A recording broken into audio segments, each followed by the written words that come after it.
rather than AI, but let me start. I start recording. I will share the screen. Okay. So I just less than 5 minutes. I review what we have done last class because some of you may not be here or but very quickly. So what we've done in the first class is to review or to briefly go over how we handle the data, right? Because that is the important thing, right? Remember the first principle, right? The garbage in, garbage out. So you have to make sure that your data is very clean and nice, and how we collect data, right? And we'll quickly just go over the slide. I mean, I guess that would be quick, right? And then how to collect them, right? And I didn't put the code to clean the data here, but I think given you have learned Python, so it shouldn't be any issue for me to teach how you, if you given multiple CSV file, how to combine them together, how to clean everything. I think that should be something that you must have learned in the summer. So I'm not going to go over that. In case you need to do it, you don't know how to do it, then we can talk about that later. Okay, but I assume that you'll be okay. I mean, or if not, then we can talk about that later. Let me know if you need me to go over that as well. But I suppose you know how to import CSV or TXT or file to your Python, right? I hope it's right. I mean, otherwise, what have you learned, right? So you must have learned that. And the next thing I want to talk is here's what the data is, and then how you decide the data is good. And very importantly, I think this is a very good practice you have to remember is when you try to save the file and how to maintain a good habit of naming and remember to document everything as you want, and then that's very important. And his idea of how to collect sample and how you try to get the data and what kind of data you should get is very important, right? Because if you don't get the right data, then what you're doing is not right, right? Because remember, what we're trying to do is use the data, we get the knowledge from it, we get a pattern from it, we get a idea from what is going on in the data, but data is just part of the big picture of the study. We want to generalize the knowledge we learn from data to the things we don't know, right? It's not covered by data. So it must be data have to be representative, have to be things that actually things there should also be there in the big picture, right? So that's why the choice of the sample is very important, right? So I don't think I need to emphasize that too much, but nevertheless, I mean, when you do your projects and other things, then you should be thinking.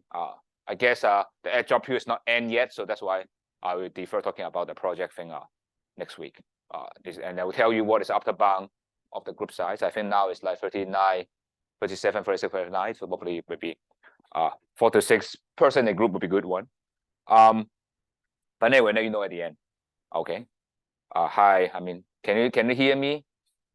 Zhang Jing, yes, am I right? Yeah. Anyway, I mean, you can hear me, then hear me. Don't hear me, then let me know. Because I'm not so sure. Yeah, whatever. Not. So this is the topic 1, right? Basically telling you that what kind of thing, what kind of data is a worry. I mean, even the big data that large N then doesn't mean it's a good one, right? Still doesn't represent the thing we want to do, right? Suppose the data from Alibaba or from whatever data set, right? From them, then, but it just represent only the data that are available there, right? Doesn't represent anything about the offline market, right? The online market is there, but offline is not. So that would be the problem. So the second one we study is prepare data for analysis, right? So the main thing is try to understand what kind of data you're looking at, and very importantly depends on whether you're ratio data, interval data, ordinal, nominal. And the class we've almost often focus on the ratio data where the zero makes sense, right? When the money zero makes sense, right? But when sometimes it says interval only makes sense, right? Look at the temperature data, right? The Celsius zero makes sense, right? Zero is where the ice melts, right? But you use the Fahrenheit, that's not the case, right? The Fahrenheit is not zero, right? The zero doesn't mean zero, so that have to be very careful. Ordinal data, nominal data. We do use of some of them, right? Nominal is a yes and no, right? It's a gender, race, or where you live, right? The geographical thing is a gender, sorry, the nominal data, but ordinal is like often you use also the rating, right? You go to rate the restaurant 1 to 5, right? When you do at the end of the class, you have cost evaluation 1 to 5, right? But 1 to 5 is not really 1 to 5, but just the bigger the better, right? So it's just represent the order. So it really depends the data, and some of the tools will apply, some of them will not. So we talk about some of them today. What kind of the data you should apply, what technique, but do bear in mind we only most of the time we focus on ratio data or interval data. And if you want to do more on those, actually you need to have more better tools, and we don't cover those, but that's a give the idea what we're working on. And do note that, I mean, I'm not because I restrict to this, because all the introductory classes are like this. Okay, so it's not I make it easier, or I just being lazy. No, but that's the very standard. I mean, because you handle those data is you require a more advanced technique. So that's the idea.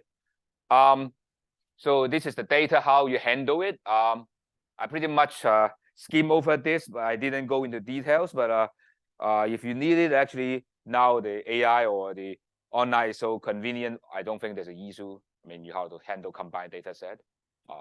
But the main idea, I mean, probably in this one is like we call it tidy data. Okay, I mean, the tidy data, right? It's the tidy data is like it's a the data table. In the sense that each row is an observation, and each observation have an ID.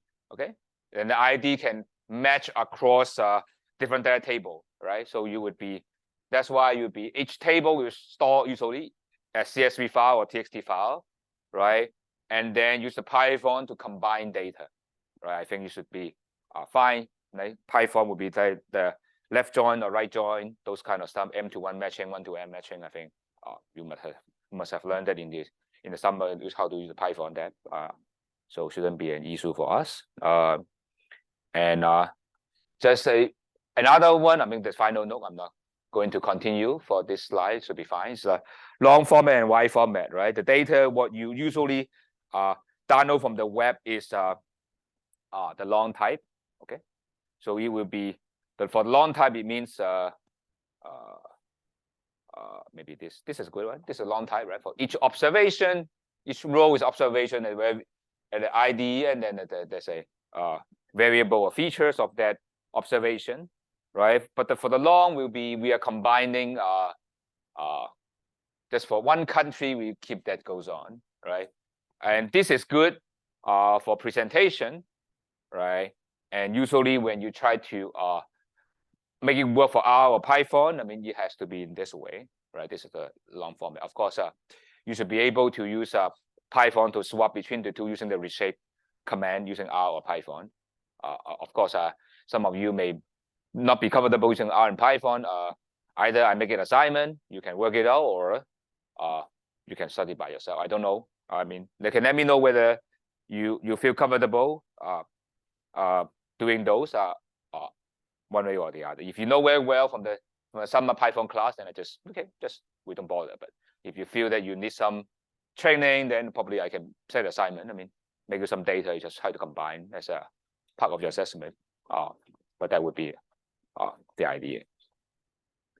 So I guess the rest is pretty much one would say, right? So that's another habit that I would like you to take a look. I mean, all these things are very minor, but this minor thing actually will be very useful when you're working on your project and when you try to work with others. And it's try to make sure that your file, not only the file by itself is readable, but your file name and the folder format is also readable, right? Try to make sure that you try to not use space and try to use a hyphen underscore, and try to make sure that everything is in the right standard. Okay. I guess I'm quick here because this has been taught last week. Although it's been quite a while, more than 10 days. But so I hope. But anyway, lucky that we have a class on Tuesday. Otherwise, last Friday, then I have no class where we'll make up. So it's lucky that we have a Tuesday one. But anyway, let's go forward to the new one. So I will slow down because it's something new. But is there any question before we proceed? So let's get started.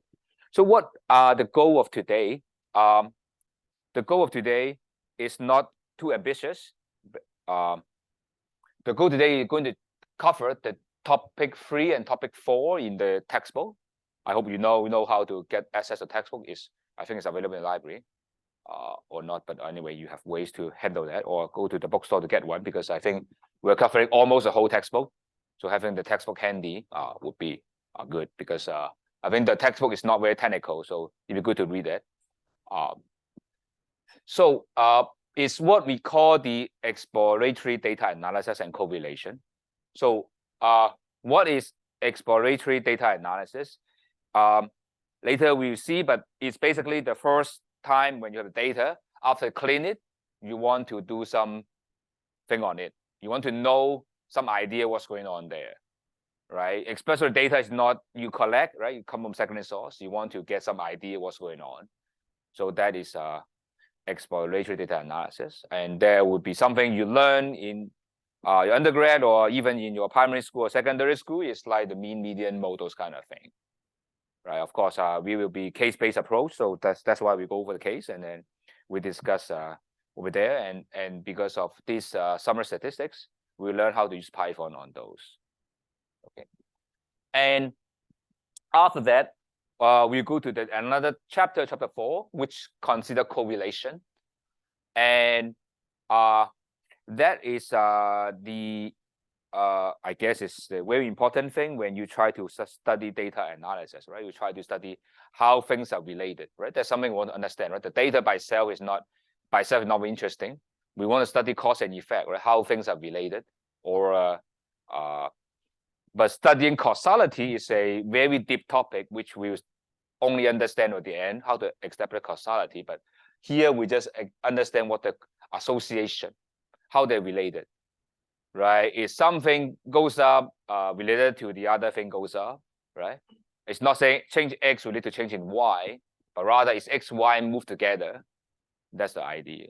At least it's the first time, this is the first round approach. You have to establish they move together before you establish what caused what, right? So the application would include if you are working for a manager, for the marketing director who is trying to ask for this management for more marketing budget, right? What you're going to show is, of course, you show more marketing expense lead to more sales to justify why you need more advertising budget, right? And to do it, you have to look at the company record, look at how the market spending change with the sales, right? If they're positively related, of course, that would be good, right? And so on and so forth. These are the idea that behind why we want to study correlation. Is that clear? What we're doing, basically, we're trying to see is we try to clean the data. After cleaning up, we try to understand the data a bit, do some preliminary analysis, and the most important preliminary analysis is what we call correlation, right? We try to study how things are related, and if we find things are related, we can go on to see how to apply our stuff. Is that clear? Of course, everything is very elementary, but if you learn any statistics before, but I try to make everyone in the same place. So that's why if you know it, it will be somewhat slow, but I hope you still learn something because we try to focus on application aspects, try to see the meaning of the things. So that's the preview of that. So let's get started. What the topic 3? The topic is called exploratory data analysis, right? It's a fancy name for saying describe your variables. Okay, and describe variable actually have many aspects, right? At least you can think about 2, right? One is drawing graphs, the graphical representation, which you should know very well, right? You have seen many graphs in the newspaper, in the TV, right? The bar chart, pie chart, histogram is also drawn in your primary school, right? And or secondary school. And probably now we are going to a little bit deeper in trying to give a numerical analysis, right? Not just a graph. Graph is not precise enough. You want to have some numbers. That is the goal of today, okay? And when we do this kind of analysis, right, there are actually 5 objectives we can achieve, right? first you want to check the data cleaning, because all the time you look at the mean, median, or mode, or the variance, which we define later. You will see whether data are missing or not, right? You will check how many data are missing or not, right? That's very important. Probably you would not actually do it for your normal day, but for a project or for daily life, actually, that is very important to check whether missing data, whether there's a coding error, there's something input wrong, or when you compare to different sources, are they compatible, right? When you combine it, is it combined right? Okay, these are the ways. And actually give, as the textbook goes on, we say they give to guide you how to do subsequent analysis. Right? As I said, right, we do correlation analysis at the second half of this class, right? We'll see how variables are correlated, right? That would be the key, right? Suppose you are a matchmaking company, right? And you try to match boys and girls, right? Like the Shanghai marriage market, right? You try to match men and women. And in that case, how can you match, right? You suppose you are you're a matchmaker, right? You're the company, right? Try to match, right? Then you make sure that they should, able to make the match, right? You make money based on the successful rate, right? So then what you're going to do is try to predict the match, right? Then you have different kind of variable you can see, right? See if this variable they match, right? Maybe looking at income, height, 户口, or 星座, whatever thing you can imagine, right? You can put there, right? And that is when you figure that out, then you can guide your analysis, right? And also give content to subsequent analysis, right? Why you do this? Because this gives you the idea how it goes on, right? So that's the idea. And of course, answer a simple question would be just like, okay, is income going to be the right thing, right? If the income get bigger, better, or smaller, better, right? Would be a rich boy and a poor girl met better, or a rich girl, poor boy matter, or poor boy and poor girl match better, or rich boy and rich girl match better? Well, I don't know. I don't have data, but that would be something you would want to understand, right? This is the idea, right? You can answer this kind of simple question, right? And if that is the case, right, probably non-monotone, right? There may be some optimal range, right? If too large would be not bad, not too large would be okay, right? Something good, that they can ask question based on that, right? So that's the idea, right? So that's why we need to do this, is to try to give you a idea how to go forward. So that's the same idea when you do the project, right? You try to have some idea what to do and collect data. You collect data, and then you try to do this and give the idea what to goes, right? What to do in the next. Is that okay? If okay, then we go to the next one, okay? And as I said, how to do EDA, right? And then probably you would do, as we do summary statistics, right? We would look at what kind of value they can take, and are they extreme values? And particularly the extreme value is very important, because later you will see how we do analysis is assume extreme value don't appear that often. But when they appear often, we need to use another tools. So the classical tools you learn usually is extreme value is not there. You assume bell curve. Some of you may have learned it before. Bell curve will apply. But if bell curve doesn't apply, it is most likely because this happened. And that we will require on more computational method like bootstrapping, those kind of technique, or machine learning method, or the numerical method, Monte Carlo, those kind of method to do it. We'll learn some of those, but that's the idea behind why you would decide what kind of tools you would do is based on this. Okay, of course, if you do something the variable had been done before by other people, then you know you just probably can follow what had been done. But if the data you're working on is not something someone have done before, then you have to do all this, right? Because if someone have done, then just follow, right? And okay, I already said that, right? So there are two ways to do it: either you're graphical or you're descriptive. Okay. And first, I guess this is the first thing to do, is look at the frequency table. Okay. And for frequency, by definition, is the two of them is one is absolute, one is the relative. For absolute means you just count out of them, right? Just basically you learn it, you do it in your primary school, right? And the relative is the frequency, which is you do in the secondary school, right? Just over number of count over how many total of them, right? You convert it to percentage, right? This is what you have been doing. And the only complication which never appear in your secondary school is missing values, right? Because what you have often have is the data in the secondary school. You learn this kind of data analysis is there's no missing value mentioned in the question. The question is how you would do the missing value, right? Because total, do you include the missing value or not? Right? How can you do about that? And missing value is more common than you think. Consider the case. I'm going to do a survey, or maybe you are going to survey, looking at which canteen in CHK is the best. Okay? Fair, right? Simple question. But how many canteen in CHK? I have no idea, 20 something, right? I know, I don't know exact number. But have you go to everyone? Or your respondent have to go to everyone? Right? For me, I maybe go to 3 or 5, right?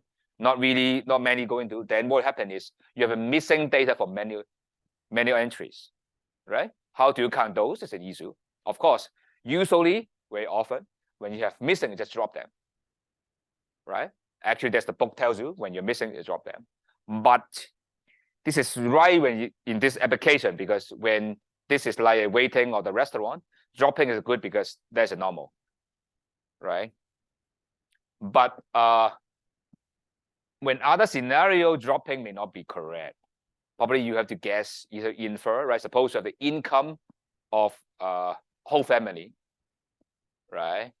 And maybe you get the father, you get the grandfather, maybe, and you're missing the grandmother and mom, okay? And you get the whole family income as well, okay? But if you missing the mother and grandmother, then you're missing a lot, right? So you can able to infer, right? Because you have the total, the whole family income. You get the father and grandfather. You can try to infer what is the grandmother and mother.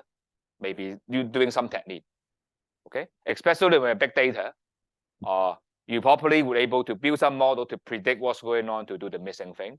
And that's often done when you have a lot of data. But in our scenario, we just miss it. According to the book, if you read the book, you say, okay, for our elementary application, when you miss, we just miss. Just give it up, okay? But in reality, there is some way to fill up the missing thing, to do the thing we want to, okay? So now with a technical term we call distribution, okay? And that term is trying to tell you what is the frequency of the variable, okay? And probably you ask why I need this one, because this is empirical one, okay, from data. But usually we will also learn about a theoretical one, which from the theory, as a math, very nice problem. Probably you know the bell curve. So normal is a very nice theory model, which will be very useful for our subsequent study, okay? So, so what we do is, for the first, we do the EDA, right? So what we do is we do the frequency, right? Calculate that, actually then graphically represent by a histogram or density plot, which you have learned it in your high school, right? And then we will do the following thing. First, we will check the center tendency, right? Mean, median, mode, right? And then check the spread and shape, right? Whether with the dispersed and where big range is whether symmetric, there are not extreme values or not, okay? And then you try to see extreme value. Is it a problem of your data collection, or indeed there's actually extreme value should be counted? You shouldn't drop it, okay? Now, this is very dry, so let's see if I have a example. So this example, if you remember from the lesson 1 and lesson 1, is talking about a hotel data. Go to online. I think the author go to online. I think what, hotel.com? I don't know, it's hotel.com or whatever website. He just look it for one day. Okay, in 2017, look at the hotel in Vienna, and then this is the data they got. Okay, and here you can see how they do it first. This is the histogram, right? And why histogram fit this one well? Because the data, remember the star is a ordinal data. Okay, that's why they will do it this way rather than they do a density plot. Okay, so we just separate. Okay, I don't know why that one star. What is that? I don't know, but anyway, there's the data. Okay, and this is how many of them, and if you divide total, that become the relative frequency. Okay, so these two graphs, I hope you should be able to produce in Python or R or at least Excel, right? Should be able to do that. So now here is the analysis goes, is try to get a sense of how the graph looks like. Looking at the shape is very important. So because we have some idea what's going on, right? Looking at that one is still good, but usually this one is good, right? But sometimes it's so this one, okay, sorry. That one is looking at the star rating. So this is looking at the price, right? And try to look at the price because of this is a, remember price is what? It's a cardinal data, right? It's a interval data, right? Or ratio data, if you want, it's a ratio data, right? Zero makes sense, it's a ratio data, right? So that's why using histogram actually is not very good, but anyway, you do it, the histogram. And because there are many values, so this histogram doesn't look very good, right? Because then the way they do is called the histogram, is to define the bins, right? It's just try to make sure that you have $20 for each bin, so you grouping into 20 every $20. Oh, by the way, this is a case study. This data and the code actually appear in the textbook website for download for free. You can just go there and check out how they generate this table. Okay, I'm not going to cover that. I mean, I think given that you learn somewhere in the Python, I mean, you're able to generate this. I mean, because the code is already there. Okay, unless you have question on why the code is behind, you can ask the TA or ask me why that's the case. But I assume you know how to generate this because the code is there anyway. You just copy and paste and you can see how it's being done. But should not be an issue. Okay. So this one is going to make the bins bigger, so you can probably see the idea. The shape is looks like that, right? You go on big and bigger, but you have some idea the shape looks like this, right? The shape. Okay, this is the shape in your mind, and does it make sense? Probably come back later, but I think it makes sense, right? But I don't think this is. I think this one 40 is not a good bin, but I think 20 is a good bin, right? You will probably see mainly around $100, right? So there's some idea, and there's some very expensive one, some more, but that will be the idea, right? You see kind of data looks like, right? Because that's very important. 80 is good. So you just the model of this several graph is you would try to adjust the bin size to get some idea of what is the best to present. I don't know which one you pick. I probably pick the one using the 20 bins. Maybe some people will take 40, but I prefer a little bit 20, give it much more clear. But if you like, this is 40 is fine, right? It's around this 48, 46, it should be 80. I don't know why it's like that, but somewhat there. I think it's 80. So 80 and 40 and 80 to 120. So this is the shape looks like. Okay. So here is some idea about extreme value, as we mentioned. In this table, you will see a lot of extreme point here. Note that this is not the price, it's the distance. Okay. The first one is star rating. The second is price. Here is Next thing is distance. Okay, and look at this data. For distance, you notice some of the most of the hotel is near the center of the city, right? These are way far away, right? And from this one, you will imagine if the goal of this data analysis, try to pick a good hotel at a good price. That is what they're trying to do, right? I think you would try to drop this, right? This is far away. So probably you would even cut at, some people cut at 8, some people cut at 6, depends on what you like, right? Because you cut those, that doesn't really matter anyway, right? Because the majority is still there, right? So I forget what the book said. They cut it, but and already they keep only the 3 to 4 star hotel in this one already. So, and the reason I think they want to do it is because 3 to 4 star hotel is the main thing. Probably they don't want to stay in the 2-star hotel, and 5-star may be too expensive. So that's the idea. They cut the data into look at the location and only keep the 3 to 4 star hotel. Of course, 5-star hotel actually should be somewhere here for sure, right? It cannot be 5-star hotel very far away. So that is how they cut the data, right? So you can see when we do analysis, right? Using this histogram can help you to pick and choose what is the right sample you want to study, right? You give some idea what's going to do, right? Why we want to cut that? Because hotel usually is not very mobile, right? It's there, right? It's unlikely that next month the hotel move from one location to the other, right?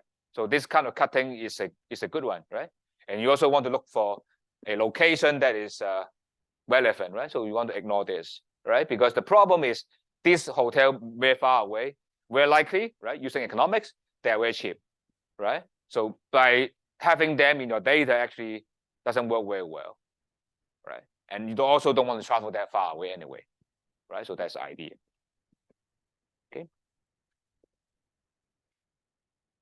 And now they want to do is like, okay, they use their 3 and 4 star hotel and then try to look at the prices. Okay. This is what you see. Okay. I think they keep the bean. Okay. Like this. Okay. So this is the frequency. Okay. So it looks like this one. And the 3 and 4 star looks like this one. So that's the only thing you cut the stars. Okay. Looks like a little bit better. Okay. Because if the thing that is a lot, it just gone. Okay. And the difference between A and B is A would cut off very expensive hotel, right? Beyond 1,000 and make nicer. Okay. So here what it show you is you try to truncate a lot of data to make it make the data or make your analysis more relevant to what you want to do. Okay, because I don't think you want to, I mean, in general, right? Most of data is here, this is here. All right. You don't probably this hotel might be some special hotel, right? So probably just get it out because probably you don't want to spend too much money on this special hotel as well, right? So now I know it should be break, but let me talk about this before we get the break, because after that we can talk about Python. Okay. So what we are doing is looking at the table, so looking at the graphics, right? Then we now probably can, using our eyes, to narrow down some idea what the data should be, right? From that on, we can do further analysis, which we should use more quantitative approach, okay? Because we use our eye, right, before. Now we can use our computer, okay? And all these measures will be, I don't know whether you have learned, we'll go over one by one after the break. So it will be, we learn the center tendency, mean, median, mode. I guess you must have learned it in your high school, but we assume you forget everything. We start from scratch, okay? If I'm too slow, then let me know, I go faster, okay? And then we'll go over locational summary, called percentile and quantiles. And then we measure dispersion, okay? And then we call about skewness and kurtosis. And you can, if you look at the textbook, it will summarize the formula we consider in this table, okay? We'll talk this after the break, and then we'll talk a little bit about how to do it in the Python. So in the meantime, make sure that your Python is ready to do things. Okay, let's have a break of 15 minutes. We'll come back for this one.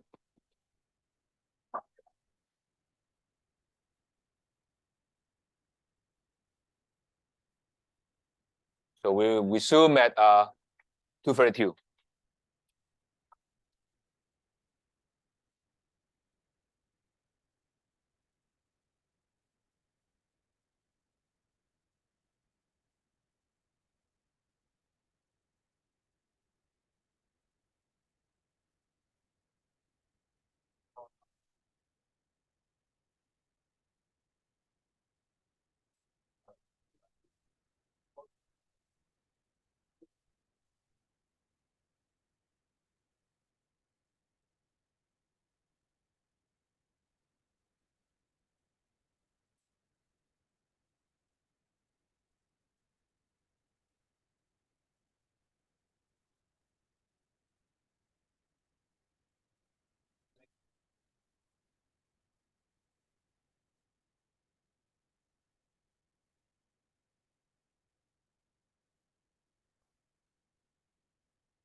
请说。我是那个，比如说给你发邮件，我刚加入我这个 banner，然后我现在还没有。哦，不好意思，现在加你，不好意思，马上。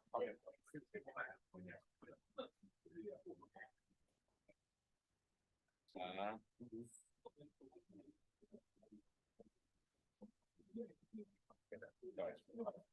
有点久了，来打，对，我等一下，等一下，它比较慢。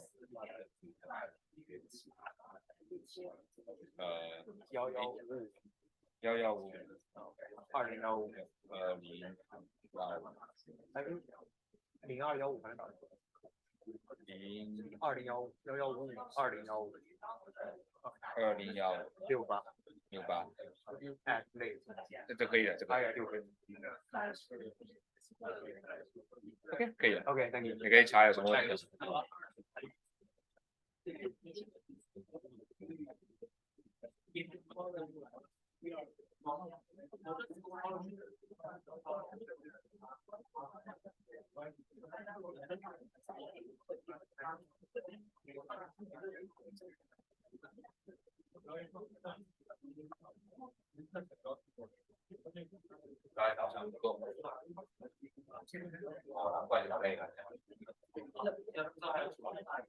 推荐大家喝黑咖啡，喝完听起来大家可以。然后我早餐也得上课，你们上课我也得教书，对，所以我没个今天。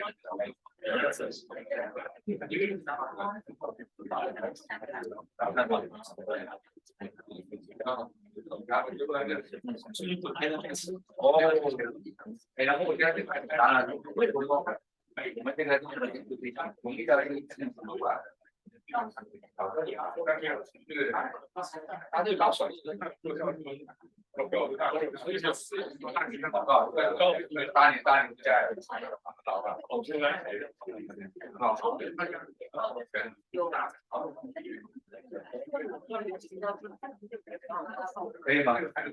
可以吗？可以。我对你们系是什么软件？开发哦，没所谓，我使用那个大家看一眼，大家不要 PC 或者用比较 low B 的。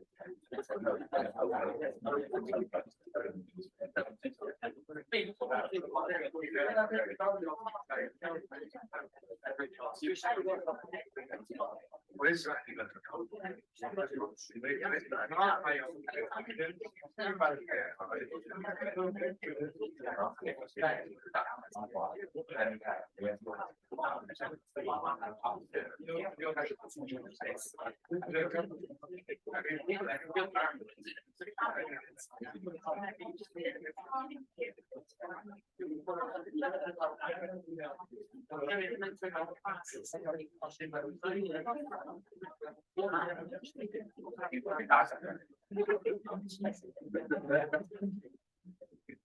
他们不说，但是他们都说挺大声。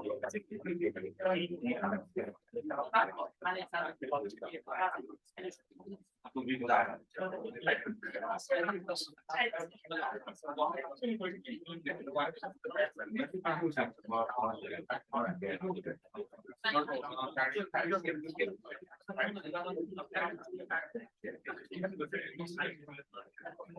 还有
So I guess we can resume.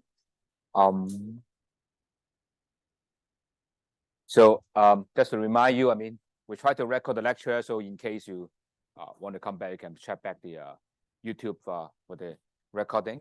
During the break, I walk around and see many big god, 大神, 大佬.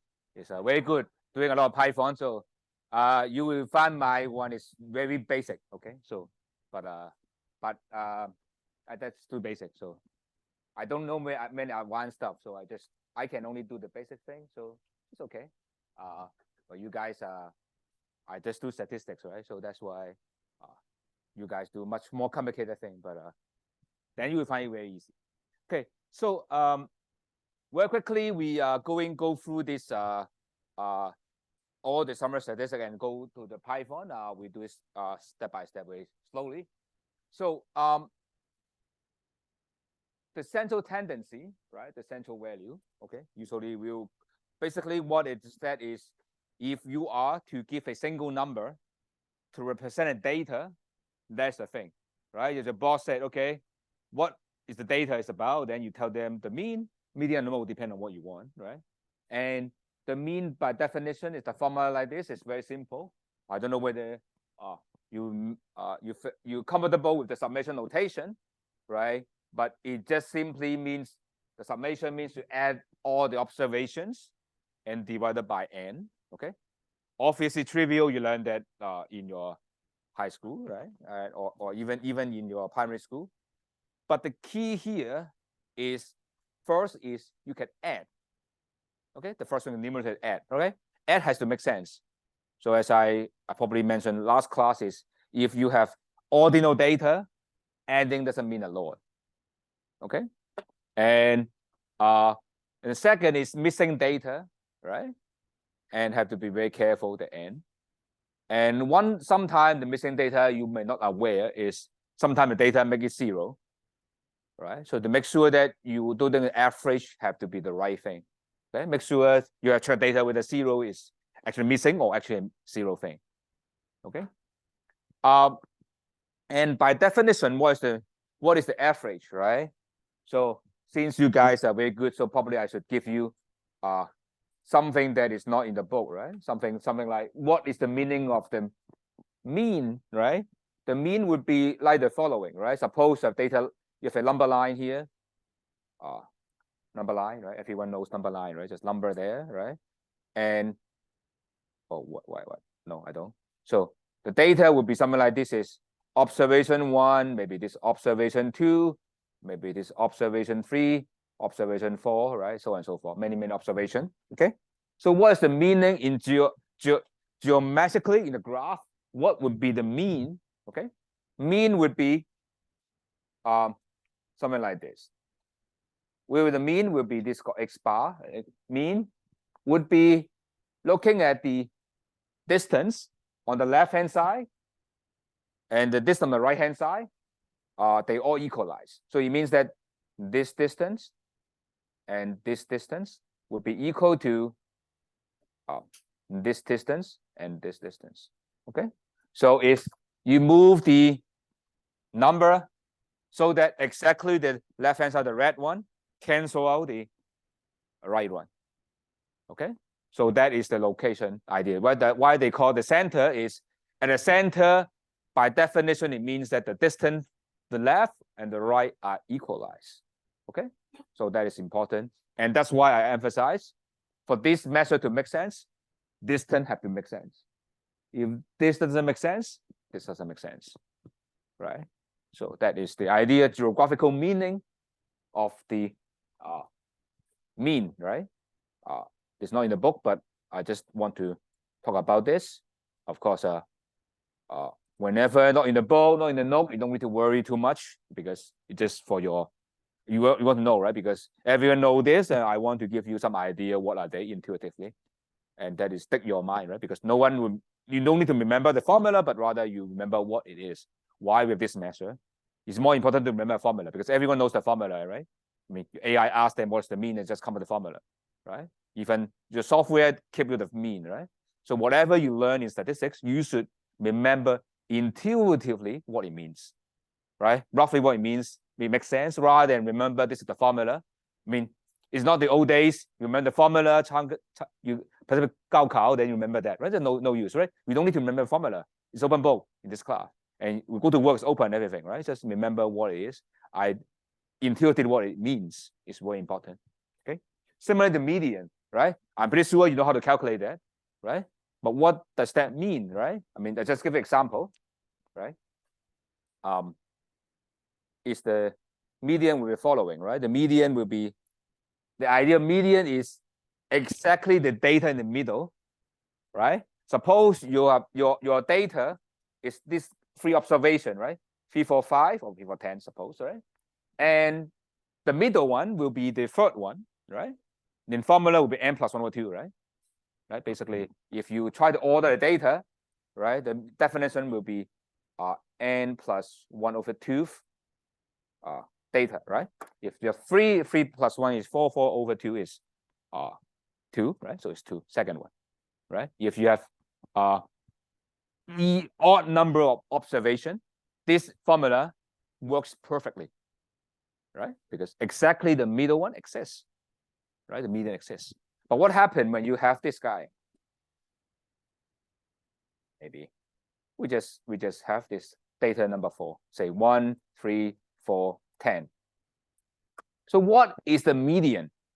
Okay, and probably you might have learned from your high school or in the college, you would say the median will be, you take average of these two, right? Because you have, for observation, 4 plus 1 is 5, 5 over 2 is 2.5, right? For 2.5, how you do is the second and the third in the middle, right? Because you do linear interpolation, right? Because 2 and 3, right? 2.5 is the midway. So it's an average of these two. Okay, that is called the median, will be average, right? And it would, let me say it out, is this would make sense if you can do average, right? Average adding in dy only makes sense to add in dy, right? Suppose I give you the following. You can tell me whether this would make sense or not, right? Suppose I have 1, 2, 99, 100. Do you think in this case you do a median would make sense? Probably not, all right? These two numbers are so much different. You would rather not to report the average, right? So that's why actually in the Python as well, you would have two things. Instead of looking at average, you would they report the lower median, lower median, and higher median. Okay, they report the two number instead of reporting single number. Okay, when you have odd number, you don't have this problem. But when even number, you rather report the 2 rather than report 1, especially when they're big difference between the two. Okay, and especially when your data is ordinal data, probably reporting two number is better, right? Suppose as I mentioned, right? If you are looking at the ratio, the ordering data, right? The ranking of the restaurant, 1 to 5, probably reporting two number would be good, right? But of course, I will look at for that, right? Is like the restaurant is 1 to 5, right? Usually, it's either all 4 or all 5 next to it in the middle, right? So really, it doesn't really make a big difference. But in case you would actually look at the Python, there are two different median, lower median, higher median. But we usually report the average of the two, that's standard. Okay, so that would be the median, right? Median exactly in the middle. Okay, and that's the idea. Now the next one is mode. Everyone knows it, right? Mode will be the most frequent data, right? And the good thing about this measurement is it applies to every single data type we are working on, right? Because there's no addition, subtraction, it's just counting, right? When you do in the kindergarten, right? Count 1, 2, 3, 4, 5, right? The most frequent one. So what is the complication for this one? Although they didn't say in the book, but mode has to be a little bit complicated issue here. Is if there's single value that appear most, you don't have problem. The single mode, that's a problem. But when you have multiple mode, that's an issue, right? So for example, when you look at the example that we have just said, okay, if all of this, every number only appear once, okay, depends on what software you're using. Classically, we define as no mode. Okay, if everyone appear once, okay, but if everything appear twice, everything is mode. Okay, let me say, do it carefully here, slowly, because that is a very interesting thing. You have to be very careful. Is if you have 1, 2, 3, what's the mode? No mode. Okay, But when you have 1, 1, 2, 2, 3, 3, then mode is 1, 2, 3. Very weird. I mean, I don't know, but this is the way you define. Okay. If you look at the Python, I mean, the script when we do it, they will see this is the case. Okay.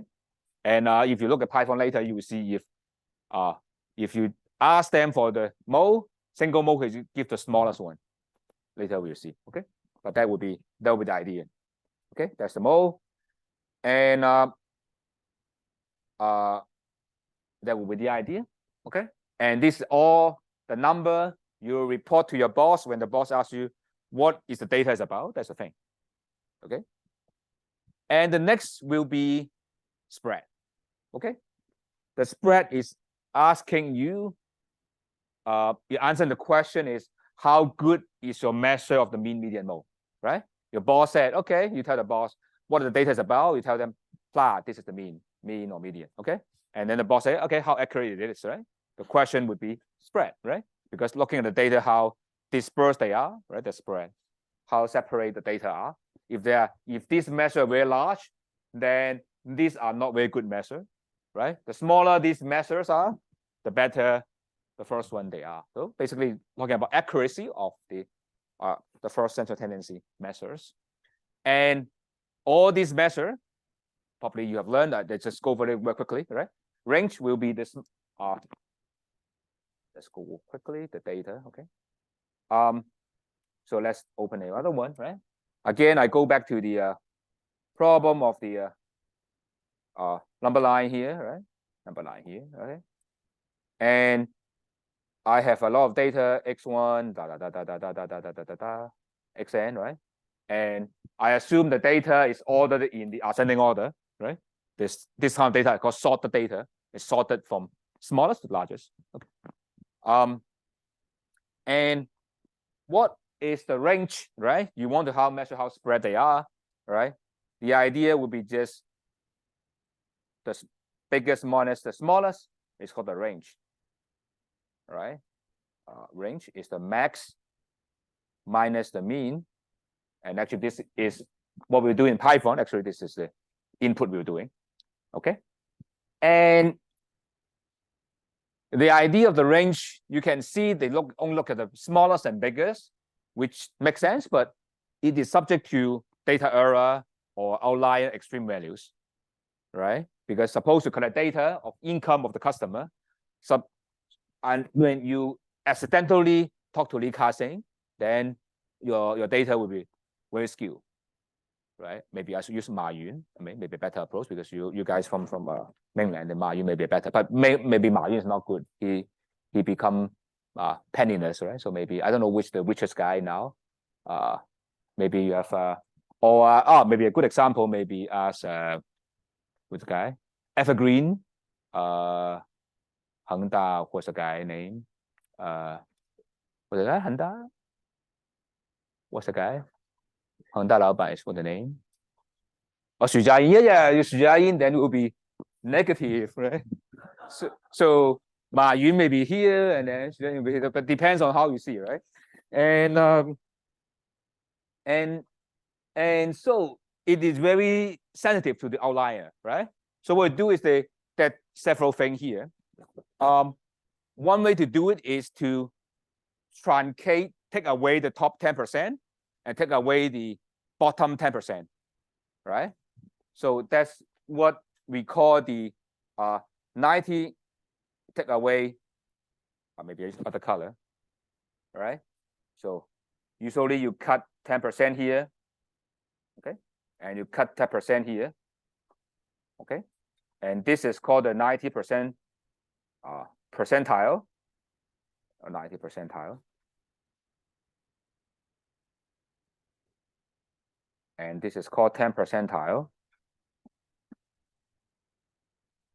Okay, this is called, the difference is called 90-10 percentile range.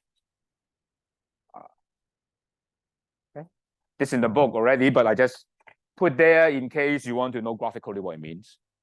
Okay, this is that. And this is not very common, but the more common one is we call the IQR, interquartile range. That one is looking at, instead of upper 10 and lower 10, you're looking at upper 25 and lower 25. Okay, so that one is, as I mentioned last class, is I seldom write anything in my life. Since I graduated from my PhD, I never write on a paper. So bear with me with for my writing, because writing is something I never do. Okay, 25% cut there, 25% cut. Okay, and usually this is called Q1. This is Q3. Okay, later you will see why it's called Q1 and Q3, but this distance is called IQR, stand for interquartile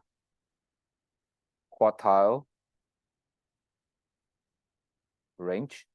This is in the book anyway. I just graphically show you what it is. Okay, and this is the very important measure, IQR, and probably ask what is IQR stand for, right? Interquartile, quart means four, tile means a square, right? But what you see in the bathroom, right? The tile, okay? And interquartile range is you divide the data into 4 different parts, right? That means that the simplest thing you can keep in your mind is, first you have the median, which is Q2, and once you have the median, cut the data in half, you do another median, which is Q1, right? You have median here, you cut the other one, is Q3. So interquartile range, look at these two, middle of the two middles, how they're different. Okay, of course, this thing is good is because they are do not require the data to be high. Well, do not require the data to be very high quality. Because you don't really do this one, right? What happened? I still don't see. There's no mic here, right? Hi. Yeah, okay. I think it's fine. Is that okay? I mean, it looks scary, but this is a new building, right? Shouldn't be some scary thing. I mean,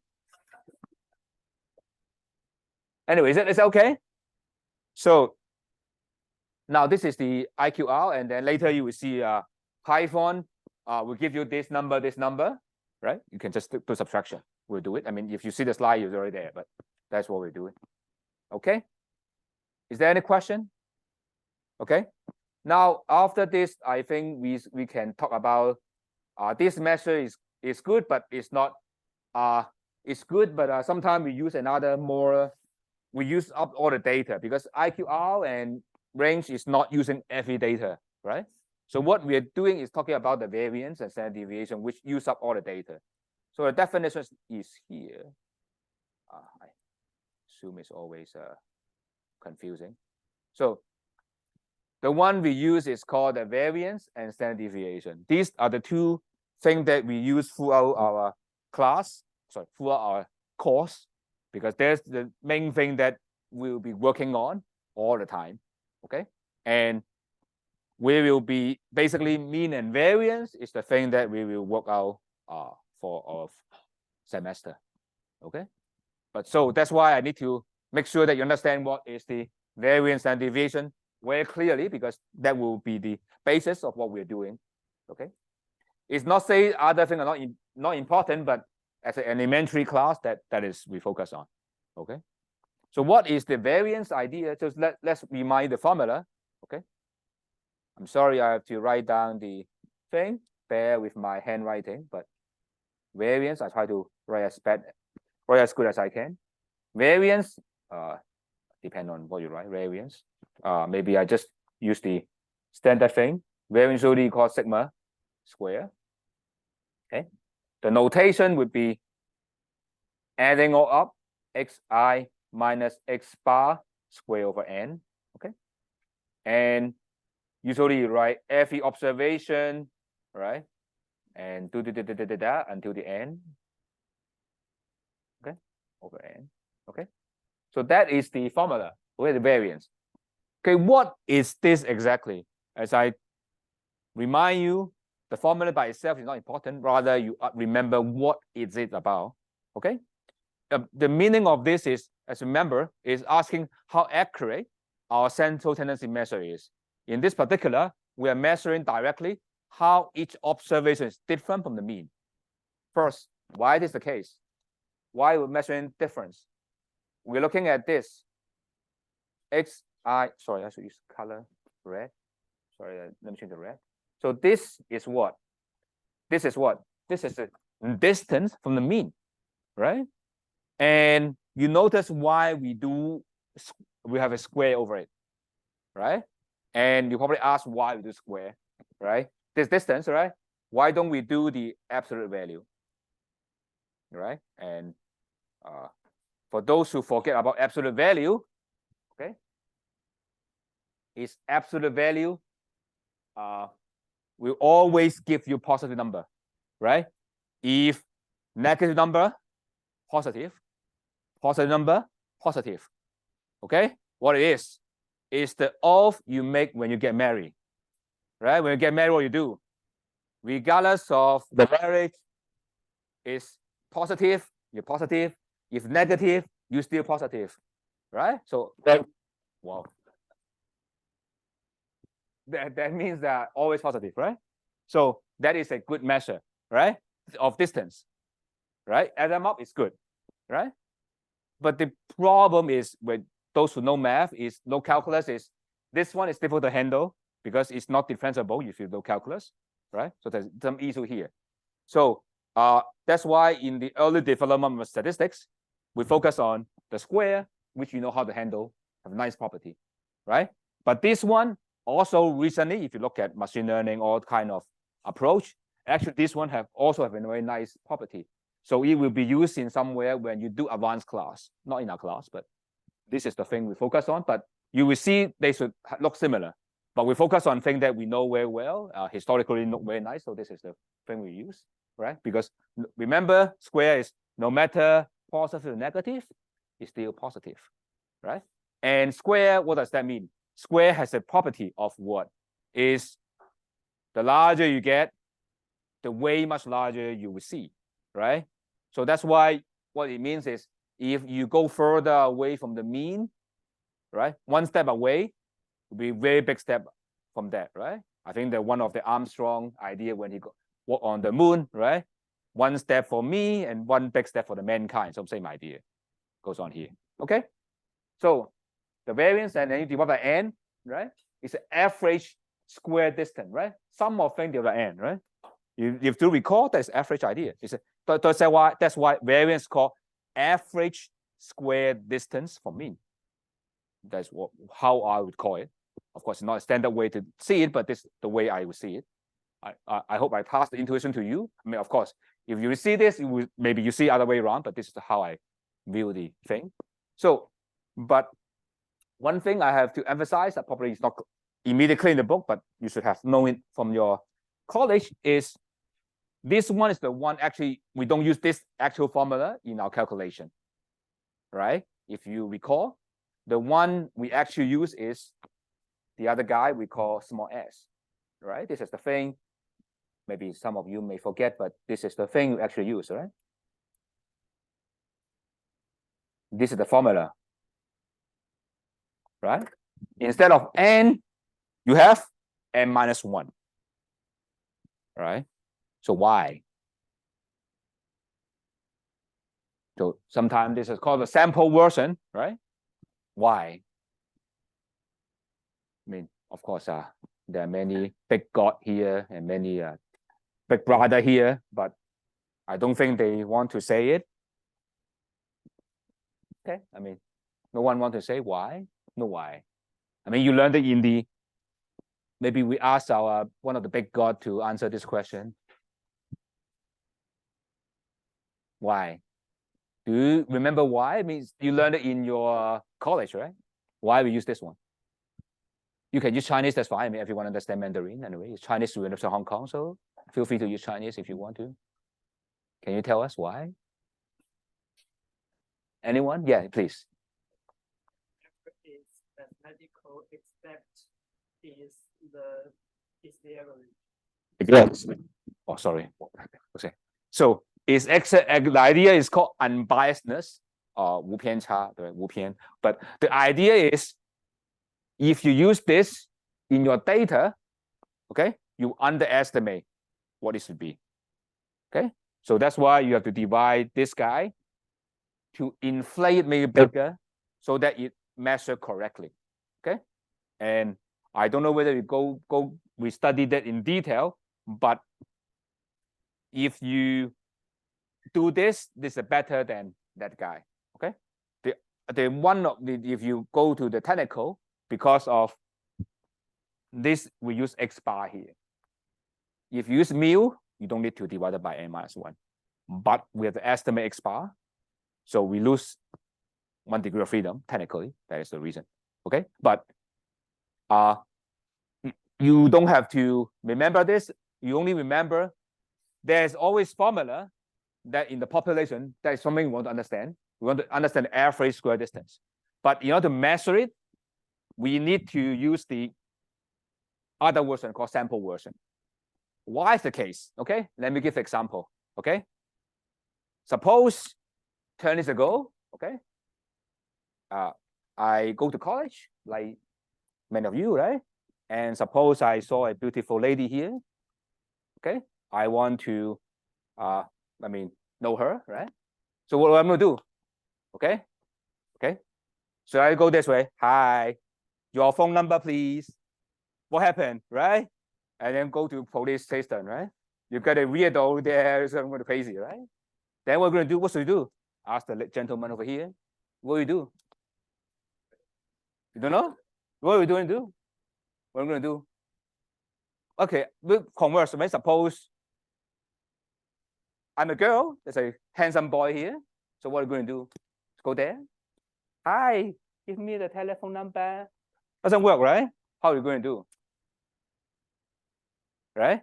You can't ask the telephone number the first thing, right? You say, hi, I'm cha-cha-cha. Who are you? I'm doing this and that. What are you, right? You would do a lot of nonsense before you go to the final goal, right? Right? You go do a small talk before you actually go to at the end, right? So just like, in the Western civilization, probably now true in Chinese as well, right? The engagement, you try to, I ask for a marriage, right? What are you going to do, right? Don't say, okay, get married. Hey, yes or no? No, doesn't work, right? What you're going to do, you have to romantic music and mix a lot of things and then get a ring and with a lot of diamond and then it will work, right? Then you have to do things that is not exactly the goal, right? Same idea here, right? And some of you actually, I don't know, probably you play basketball, right? Some of you play basketball, right? I'm not good at athletics, but right, this is basketball ring, right? There's a net there. Very poor drawing, but you try to see what you're going to shoot is not shooting at the center of the ring. I don't know, maybe you are very good, but my teacher said, you are lousy skilled, then where you should aim? Basketball. Doesn't anyone know how you should aim? And tell me how you should be in the center or not? So where you aim at? So you would be, I don't know, that's what teacher told me. Either you aim here, right? Or you aim here for rebound, right? Or here, right? You just try to see here, you here, or you here, then bounce back, right? Right? Unless you are Stephen Curry, otherwise you just very difficult to hit directly, right? So that's I say my idea here, right? Because your data collect, the idea is like, you can imagine the idea is like, you want to get a whole picture or data, you only get a small portion of it, right? So the variation in this data tend to be less than the big one. So that's why you have adjust, right? So that's the idea, okay? This is the way I intuitively understand why we need to do it, but doesn't really matter anyway. For math, this is the better one, okay? Remember, for every measure you try to learn, usually there's a sample version, and that's the one you should use, okay? Probably you ask, when I should use this guy directly? If you're a government, you will do it. Or you are a big data, you are the platform, right? Many of you learn the IT thing, right? Suppose you are IT, then you have your own platform, then you try to measure those kind of data, then you use the population version, that's no problem. But anyway, in that case, you have so many data, right? Whether divided by n and -1 doesn't really matter anyway, okay? So that's more likely what we call a small sample adjustment. When you're small sample, then we'll make a difference. Okay. But automatically, people assume when you do this programming, this is the one you have. Okay. And let me go back to here. Okay. The standard D will be just the taking square root. I don't think I need to explain more than that, except by the fact that variance, you have a unit square, right? Suppose you have the measure length is square, cm, and then variance is cm square, right? So that's why you take a square root, get it to the right one. Okay. For the skewness, okay, that is trying to look at whether your data is not symmetric or not, right? If your data is symmetric, the mean will be equal to the median, right? Then the difference will be 0, right? And you divide it by the ST to normalize it. So this is called the mean median skewness, right? Maybe I draw a picture, maybe easier to understand, right? So if the data is look like this, X bar is here, perfectly symmetric, okay? And if your data look like in this one, okay, and look like this one, what happened is what? This is mole for sure, right? Where is the mean and median? Okay. So I have two lines here. Guess this median or this median? Okay. So suppose make it this way, make it more funny. Okay. Suppose this is the median. Okay. Tell me, is left the mean or right the mean? Make a guess. Left. Seriously? Okay. This is data, make some hints. This data usually you will see the income data. Remember, your income data is median higher or mean higher? Mean is higher, right? Why? Remember, if you get, we get Li Ka-shing Ma Yun, they're very large. So the mean will explode because mean is sensitive to outlier, extreme value, right? So mean will be here. Okay. And you can imagine this is the same. Same will happen, right? This will be the median, and this is the mean. Okay, and this is net, and you can see, right? Mean and median, right? Mean is more than the median. This is positive skew. It's negatively skew. Right? Maybe I'll write that down here as well, but this is called positively skew.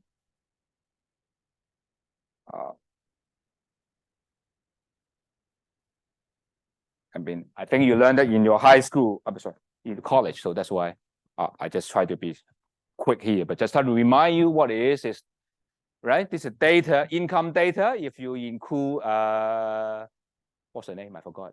The evergreen guy, Xu Jiaying, right? Xu Laoban, then you'll be there. Okay, very negative. Okay. Now, I think now is a good time to go to Python. Go prepare Python. Oh, is it so bad, the Python? It's very simple. So the one I use actually is also in the, I will do from scratch, but this is the one that, I put on the, I use the Colab, which you can, I can access online so that I don't need to bring the computer here, but you can use your own version, the same thing. Okay, there's many ways of doing the Python. This is I think the Jupyter notebook. I mean, everyone knows it anyway. So what I'm going to do is looking at the formula. We do it quickly. Where am I?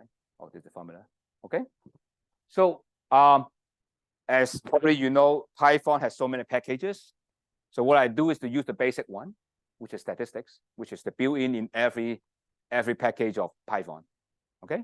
So I'm not going to show every single step, okay? Because that would be too wasting of time. Okay. So, but I will try to show you how we start from scratch to do some of them, and I'll explain. And the details already in the blackboard. There's a code there you can just run. Okay, it's there. I mean, you could blackboard. There's a link there. You can try to download that. Just have a Google account. That should be fine. So I just do from scratch. I will import and put the data. So the first one probably, I mean, as I promised, I start from scratch. So the first line means I have a statistics called the module, import a module. Okay, and this is the second line means a x equal to a list of number, which is data. Okay, I use the basic one. Of course, you would complain I just use too simple, but this is the one I use. Okay, simplest. And then this module actually, you can look at the menu. I mean, I hope you guys are expert, right? Better than I do, but I just learned earlier than you do. And I use the mean, median, mode. Okay, this will give you mean, median, mode, right? This is multi-mode, and then max, minus, mean, and quantile. Let me illustrate, not one by one, but just some of them. And then if you have questions, you can ask me during the break. Okay, I just do one by one. I start from scratch. If you have the VS Code or whatever PS Charm or whatever software you use, you can just do whatever you like. Okay, so let me start from scratch. I'm not going to use this one. Let me start from the very beginning so that let me open another one. Just wait a little bit. Okay, I start from scratch. Okay, this is the Jupyter notebook, but the same as whatever you have. Okay, please take it out if you want to. If you think you know Python, then you can take a break earlier. That's fine. Okay, so what we're going to do is to import the statistics. That's what we do. Okay, so this is the code. I just run that. Okay, and just wait for a little bit. It will load it, and it's done. Okay. The next thing is I would input the data. Okay, x, whatever you like. I put a bracket here. I don't know, 1, 2, 3, 4, 5, 10, 15, 26.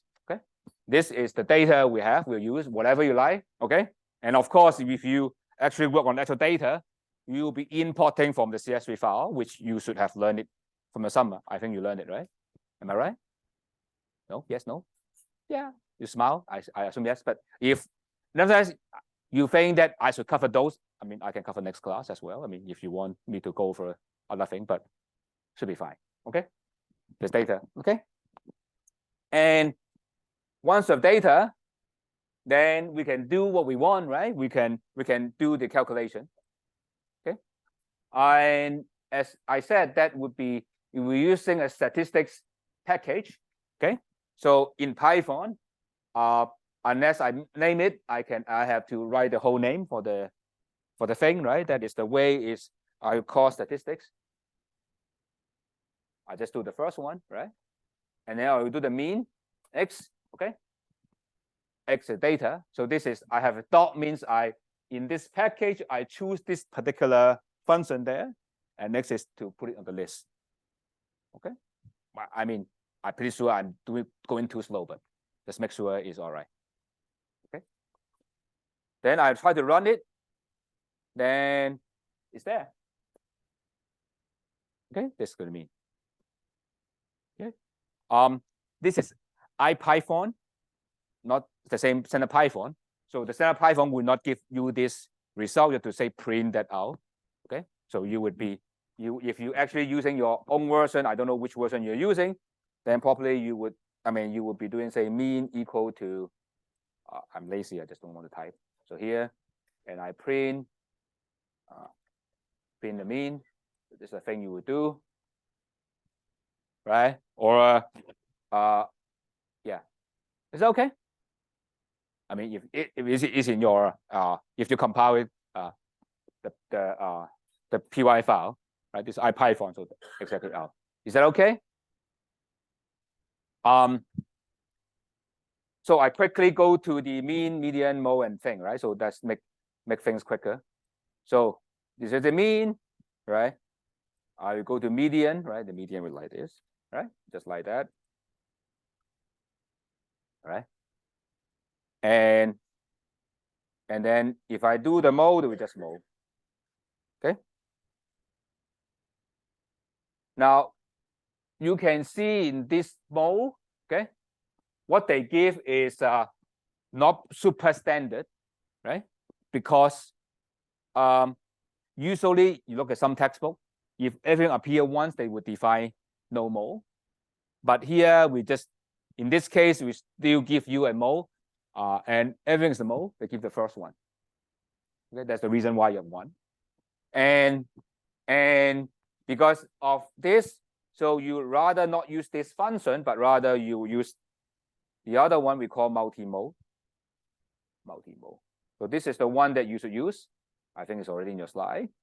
So multi-mode tells you that everything there's a mode. Okay. To make it more interesting, let's do the following. Instead of this, we define another point. Y is equal to maybe more interesting, more fun. 1, 1, 2, 2, 2, 2, 2 to 3. This, I think this is more fun. Look at this one. Okay. And this one give me 1 and 2 because 1 and 2 appear twice. So this exactly is something you want, right? Mode is you give you. Oh, maybe I should make it bigger. Is it? Is this too small? I think it's. I'm sorry. You should have.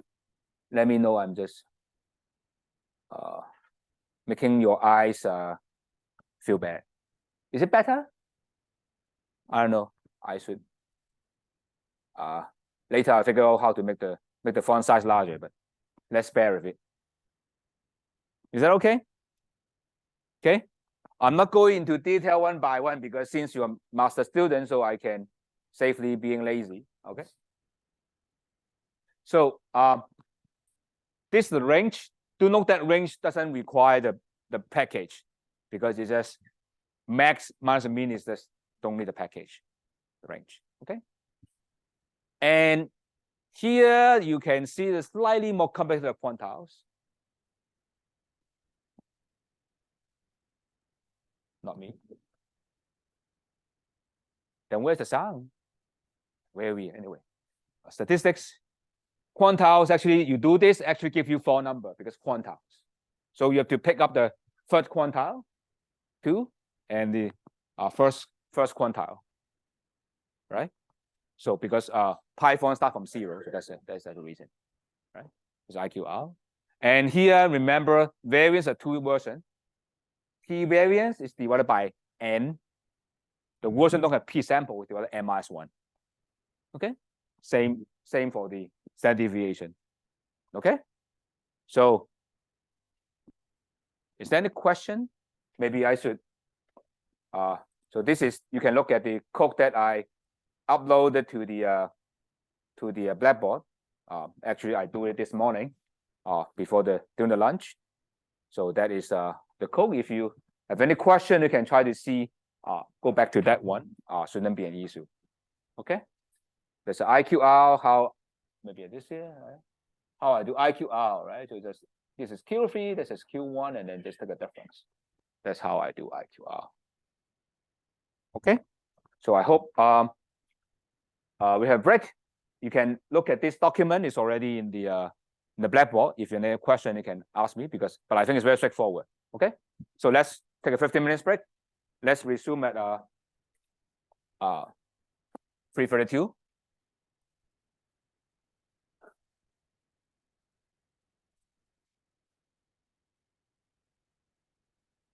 So in the meantime, if you have any question, ask me because I assume that the Python should not be a big issue for you because they're so simple.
哎，开玩笑，材料为什么？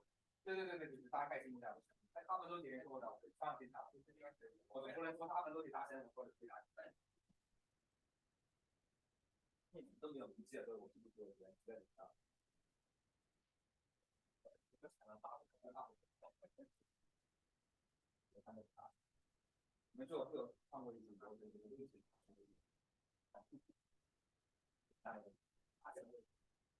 下面发生的危险。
刚好会举毕业以后呢，我们还得这个单子，比如但是没有因为想要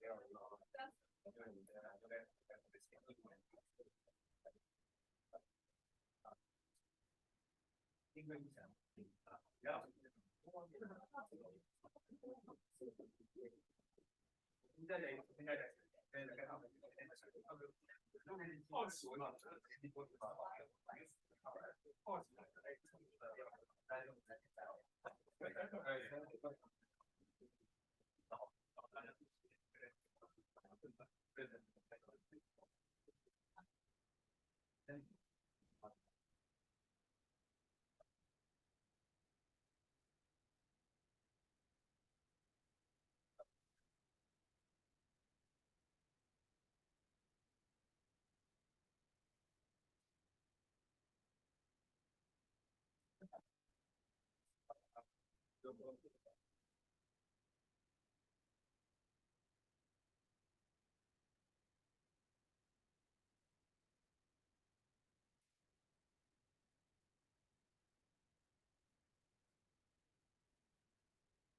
So I guess you would able to follow this. I hope during the break you read that. I assume there should be no problem.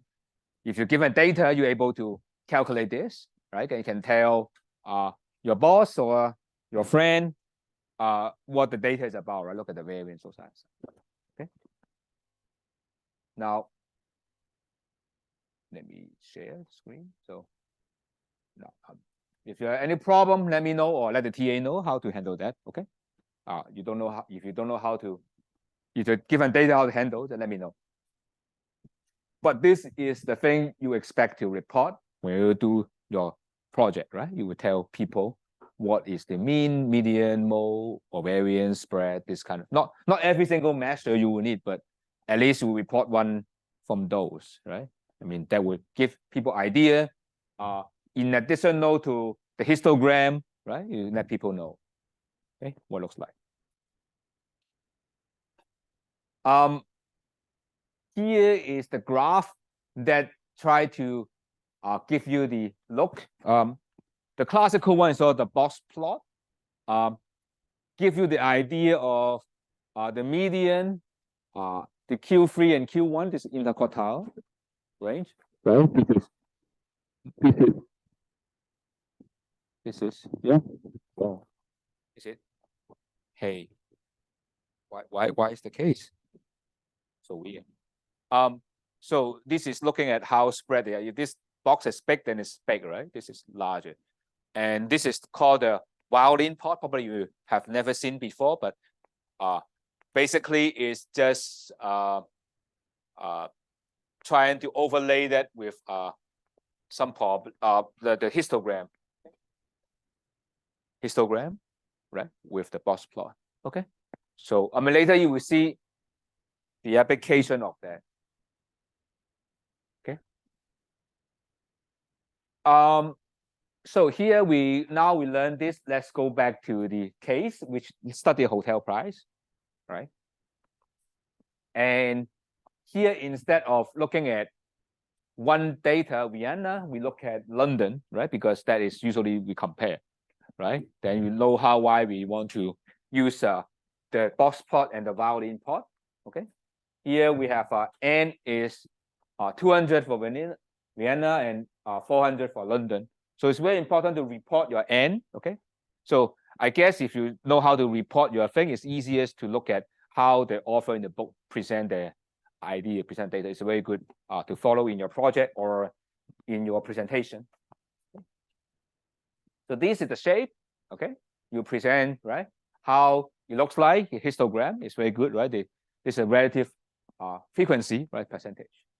So of course you should expect this as more than this one, right? It's this 400 here, 200 here, right? The N, but you see how this shape looks like, right? It's more centered near 100 here, right? This more center around 200, right? London is more expensive as you expect, right?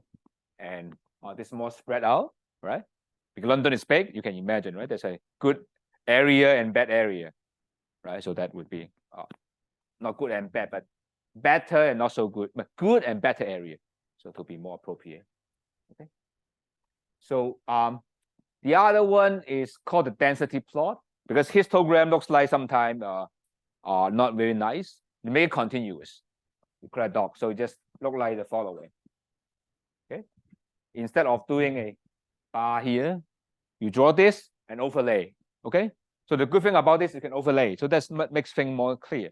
Of course, you can overlay the histogram, but this is not even nicer, right? You can see very clearly, right?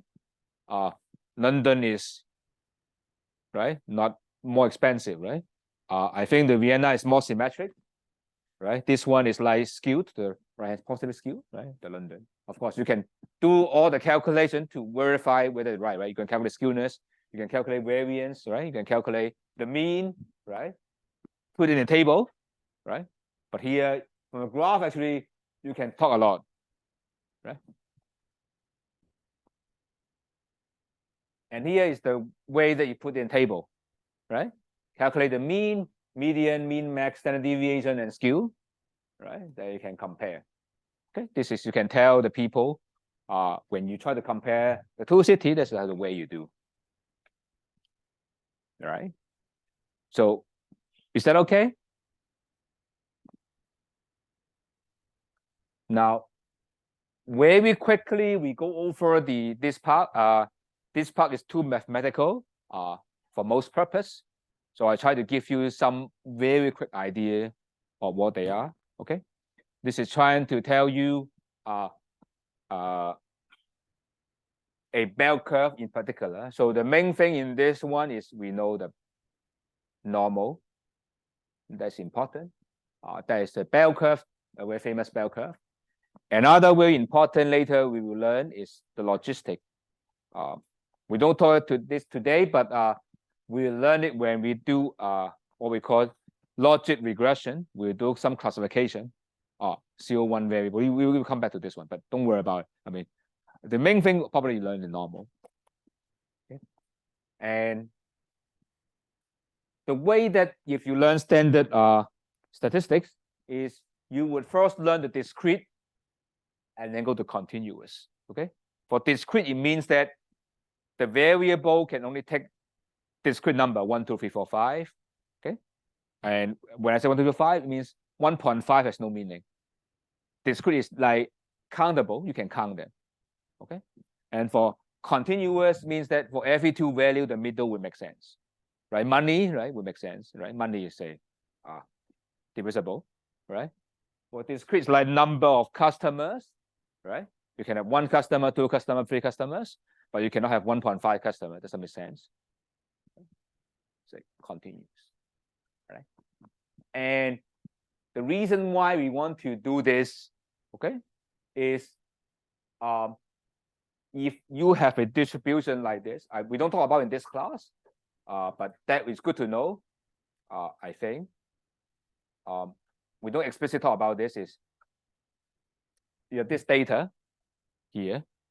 You'd be nice if you want to feed this data into a model, and we can do some analysis, right? Suppose you follow bell curve, this follows some kind of another logistic or whatever you think, then you fit the model, you can do a lot of prediction and do calculation. The way you do is called maximum likelihood estimation, if you know, but otherwise, don't worry about it. Or method moment. There are many ways you can do those kind of stuff, but it's beyond the scope of our introductory class to those. But that is the classical way how people do data, is try to map them. But I guess might be doing something, but we will do the black box stuff, machine learning kind of style. But so don't worry about it. We just want to give you some idea. As I mentioned, this income data looks like this, a positive skew, right? Right? It's like data mean is here, but a lot of people making much like this, right? And now you would like to see if that is happening. What should we do? Usually, if like this data, sometimes it's pretty often, you take a log, right? Everyone know log, what log is, right? Take a log. And usually when you take log, it becomes a normal. A bell curve will be fine. Okay. So it means that mathematically, this is called log normal. Okay. The data after taking log become normal. You can model this as a not normal. Okay. We'll talk a little bit more later, but we are not going into math. Okay. The other one is called the power law. It's called the Pareto, which happen to be very well approximated. It's called Pareto. Okay. And it's very often when you try to model things that is a lot of extreme value going on here. Okay. And it's often used, but as I said in our class, we don't really use it directly. So you will be used, if you want, you will be other technique, right? Because this kind of distribution, usually people use it in engineering, right? Try to model things and things happen and try to fit the model. Also maybe, yeah, your question. Yeah, and then this is usually people do it in the way, but we don't use it in our class. Okay, but we have to cover something. Okay, and I want to connect the idea of distribution to probability, because that is the idea. Because distribution is counting things happen in data, right? How many times it happened? It's like the histogram you saw, right? So here is how it connects to the probability, right? Because that is how what we call random variable or distribution, right? So so just define what's probability, okay, in a classical sense, okay? So we define what we call classical idea of an random experiment. Random experiment is something is going to happen, but you don't know what outcome may comes. But you know what are all possible outcomes, okay? The all possible outcome is called the sample space, okay? And they are a collection of all outcomes. And that is something we care, right? Outcome may be you roll a die, and 1, 2, 3, 4, 5, 6 is things we care, right? And the event will be group of outcome, like say rainfall. I mean, outcome will be the exact value of the rank level, but a collection of this, you only care more than 100, right? Because at that stage, you have a black rainstorm, don't need to go to school, right? So that is the idea, right? Event is collection of outcomes. Outcome is something we care. Sample space is all possible outcomes, okay? And now, what do you mean by probability? Probability means that suppose we repeat this random experiment many times. Suppose roll die, keep rolling, roll. Then what happens is the fraction or the relative frequency of this experiment. Okay, this is how you map probability from the real world. Okay, and because of frequency is always from 0 to 1, so that is a definition of probability, right? And we rely this on showing everything we learn. Okay, and now we learn event, we learn probability. Okay, so the next thing we need to understand is random variable. I mean, of course you would learn it, but the Chinese is called 随机变量. Okay, so why we need to learn this is because when we describe event or outcome, is discrete, it's difficult to say. Okay, we say the roll. Suppose you have a random experiment tossing a coin, it's head or tail, right? Then you toss 2 times it can be multiple head, multiple tail, right? So how can we describe this? Sample space is very complicated, right? Suppose you have tossing a coin 10 times, okay? How many outcome you have is 2 to the power 10 is like 1024, right? To be exact, right? So then you'll be very complicated. So that's why you usually want to simplify, right? To say you don't care this order of the head appear, right? You only care about, say, total number of head, right? Then you only care, then you come up with the number is 1 up to 10, or 0 to 10. Right? Let me repeat the statement, right? Suppose toss a coin 10 times, right? You can have head, tail, tail, something like that, right? How many possible outcomes you have is like 1,000, right? So you simplify, you put a number to an outcome, okay? You make a number, then it's called random variable. And if there's a finite number of them, it's called discrete. If infinite, it's called continuous. 连续跟离散, okay? So that is the idea. So I will not go to detail because I guess no one is interested in the math anyway, and you don't need the math to do what we want, so why we bother, right? Unless we are doing estimating this model, I don't think we need to, but just gives you an idea because in the book anyway, just put it there, okay? This is the Bernoulli. It's just the probability. This is the very first probability study that has been done is this one, right? The value is either 0 or 1, okay? 1 is called success, 0 is called failure, right? Just like you toss a coin whether you get it or not, right? And this good model is because you take value of 0 and 1, right? And the P, right? Depend on successful probability, right? This is the S is like this. So this is the standard deviation. Okay. Mean is P, okay? And if you generalize this is you repeat this experiment many times, n times, that's what you get, right? Asking how many success you got, okay? I'm pretty fast here because I guess no one will be using this. But why this is important?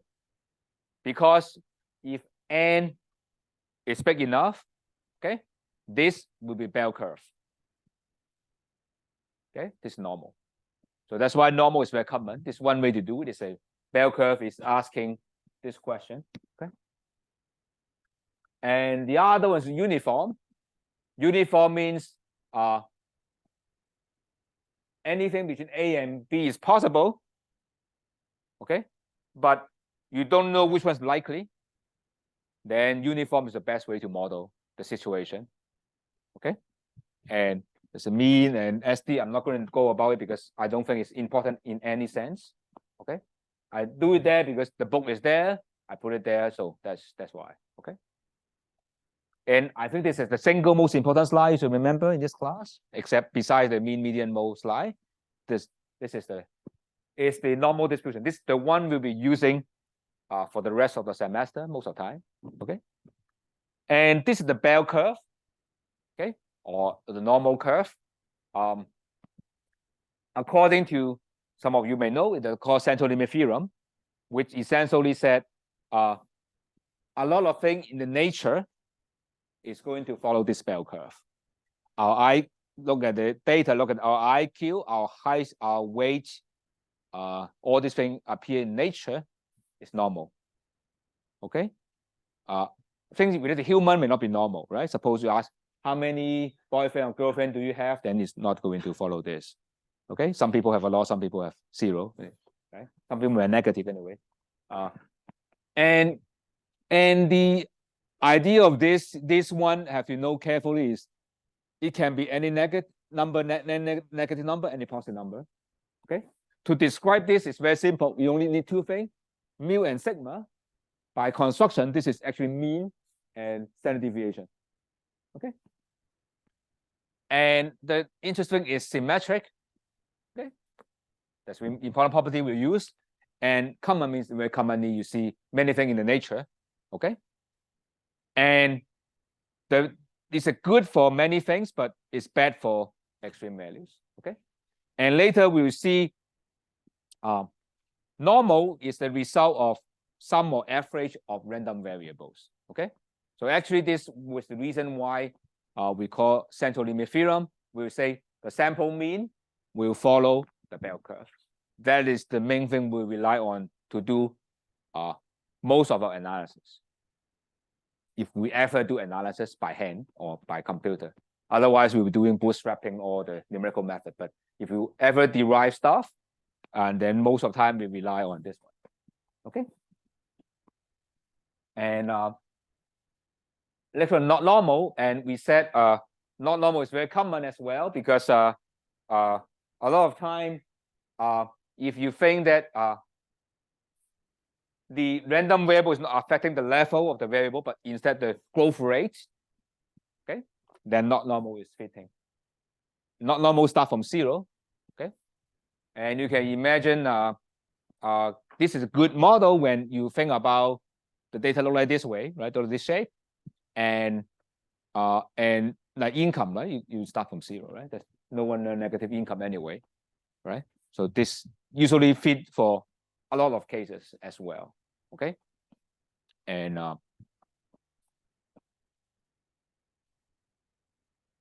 Pareto, I don't want to talk about this, but I just put it there because the book there, I just put there. I think this formula is not in the book, so I put there in case you want to know.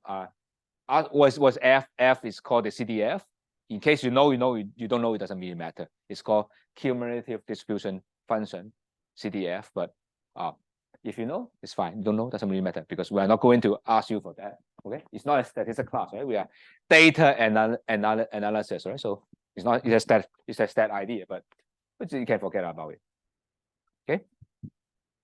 So now we are ending with this chapter with what we call graph and tables. Because that's what you do, right? You have data, you clean it, and you have to show people by 2 things. The outcome of the cleaning is you have a graph which try to show the people how the data looks like, right? Another is a table, right? And I think this it's very good. I don't have time to go detail because it is too much detail in. This one is like how to draw a good graph. Okay, and there are many layers. You have to think about what's the purpose of the graph, who are the audience, is it a professional or not, how you draw the graph, is it line graph, histogram, pie, what's the color, the shape we're going to use, how to build up the graph, scaffolding, whether title, assets, legend, or fonts, whether you add annotation, arrows, so on and so forth. Okay, these things have to be done appropriately in a business setting in order to convince your boss or your client. Okay, I don't have time to go over how to do it, but just remember a famous saying: "Good picture worth thousands of words." So you do it right and you do it correctly, and then you have a lot of mileage to go. And similarly, you need to have a good table as well, because we learn mean, median, mode, those kind of measurement. Where you put in table, right? And you have to present the data in the good table form, right? And how detailed is your number, right? How many decimal places you keep, right? What kind of detail you go into, whether you do the highlighting or the font, all these things is very important. But as I said, we don't have time to go to this detail. I think since you're a master student, I mean, you should be able to handle this kind of stuff by yourself or by learning. Okay. Is there any question? We end chapter 3. I mean, the last thing, the distribution is very fast because we never use it anyway. I just cover it because the main thing you remember should be the bell curve. And don't worry, you just have an idea that we will be using bell curve later. That's the only thing you need to remember. Okay, and bell is symmetric, and that's it. It's a bell, right? So that's the only thing to remember because we'll not come back until the I think mid of October.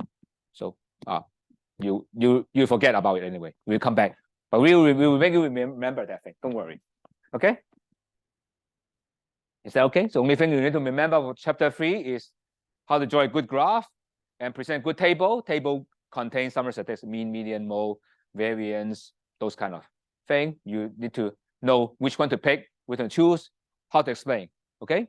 One thing that probably many of you would, it's very important is if you learn a lot of knowledge from the master class, because many things, I mean, you need to remember how to present it. Okay. You go to interview, people, your interview asks you what it is, you have to explain clearly what it is, right? Even though you can't remember the formula, remember what the intuitive meaning, right? As I told you, variance, you may not remember formula, but you know is average square distance from mean. Why? What's the meaning of mean? It's in the middle of the data. Distance from the left and the right are equalized. That's how you remember the thing. Right? The formula by itself, no one cared that much, but when I talk to people, that is important. Okay, I hope. I mean, I think it's similar for other subjects as well. I can't speak for other professors, but that is what I think. So next one is comparison and correlation. This one is rather simple. We just learn one measures, but it's so important that it's separated as other chapter. Okay. So the idea is the following. Okay, we want to build association. We have two variable x and y, and we want to know how to when x changes, how y changes. Okay, and you can see actually there are two goals to achieve here. One is I want to do some prediction based on what I have, right? As I said in the early example, right? You are a matchmaker. You want to match based on a bunch of stuff, right? You want to predict whether this boy and woman met together, boy and girl, going to meet, then it's going to success or not, right? And you earn the fee, right? So the idea is prediction. Okay, and the other one is do an causality if we actually can change, right? And that's important because remember the question is we are a staff support for the marketing director who want to ask for from the senior management more funding for the department, right? So you have to first establish that okay, the sales actually increase together with your sales budget, right? But next to this to say actually the sales increase is caused by your sales budget. That's causality, no? Not just move together, but you have to say this actually costs. So that is complicated. Okay. I think we'll cover this the first prediction in the mid of August and end of mid of October. And the end of October we call prediction machine learning. We'll do the also prediction, and then causality we will learn at the our last 3 classes. Okay, so that would be the goal. Okay, and so the idea of association is looking at conditioning. Okay, we are looking at if x and y means I know the value of x, what's y? Okay, if this change with x, then they're related. Otherwise not. Okay. For example, the question would be, X is your GPA. Okay? Y is your wage after you graduate, right? And you would care if you want to study more, right? Or rather than you looking at the little red book, right? 小红书, right? Or do other stuff, TikTok, right? Then is looking at how hard you work, right? Then the thing is first to understand how they're related, right? If more higher GPA means higher income, then you want to study, right? If your income is independent, your wage is dependent on GPA, then probably you don't worry too much about exam, right? You just learn a lot, that's fine. I mean, exam just whatever, right? The important is to learn stuff rather than taking the exam, right? So in that case, that would be the thing, right? Looking at different value of X, is it going to increase the average value of Y? That's the idea. Okay. And to visualize this is using a scatter plot, or you can bar chart or the violin plot. Okay. So let's see the example. This case is talking about the management. I think if you remember, in the last class we talked about this is the researcher actually asked MBA student to go to different company to ask the management practice whether they do the good practice or not. They rate it. So that's the idea. Okay. So let's see this in this one. Okay. And the question would be looking at how the management quality and firm size. Is it bigger firm better managed or smaller firm better managed? We don't know. Look at data. Okay.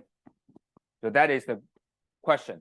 Okay. Is it clear what the question is? Is whether the firm size affecting the management practice? Is it better firm better, smaller firm better? Right? Is it? I hope this is clear. So I think we mentioned how we do it last time. I think we did, right? So and then they look at the scale from 1 to 5, okay, and look at multiple years, and look at how they do the management, okay. And so in this case, because they ask different measures on different aspects of the management, so they have 18 different measures and do the average, okay. And then that is what we are going to see, okay. And we are looking at the 2013 Mexican, and then this is the firm that is not too small, not too large, and we have 300 firm, okay. And the variable Y and X we do is quality and the firm size, right? So we want to see whether they're related, okay. So look at this histogram, right? You will see looks like a bell. It's good. I mean, it's not skewed to the left and right. So this is a fairly good one. Okay. If why we care this, if this is a lot of as 5, then probably the data is not very useful, right? Because everyone given higher score, then I mean the analysis is not very good, because you want to distinguish small firm and big firm, right? If every firm is very high score, then no use. So there's the first one you can check. And second one is look at this number of firm. It's slightly skewed, right? You can see most of them is like below 1,000, but there are fairly number of here. Okay. But still you can say something. Okay. So it means that somewhat, I mean, in this graph, say you have a large number of small firm, so you have a but relative small number of big firm. So whenever you get the data, you do analysis, that means that I have a very good idea of small firm. But large firm, we have less bad, not so good quality, right? This quality and here is better, right? Whenever you conclude anything, from the small firm, it would hold better than the thing compared to large firm, right? So that is the thing you should get from this diagram, or a hidden message, okay? And this is the summary statistics. This is how they present, right? The mean is 2.9, median is 3, so it's close, so it's not very skewed, right? And standard D is 0.7, so it's not too big, right? And the firm size is 100 to 5,000. The mean is around 800, right? And skew is median is 50. It's a you can see the mean is much bigger than the median, right? It's right skew, right? It's a lot of skewness. So there's some large firms, so they don't want to cut it, okay? So that's why they keep it there, okay? But sometimes actually you want to cut it, but they decide not to cut it, okay? And now what they want to do is to kind of divide the data into 3 different types, small, medium, and large, okay? Because they want to see the size. Of course, you can do small and large, but I think the data is big enough, you can do, okay, into 3 different sizes. And they focus on one management score, okay? And then they are looking at that, okay?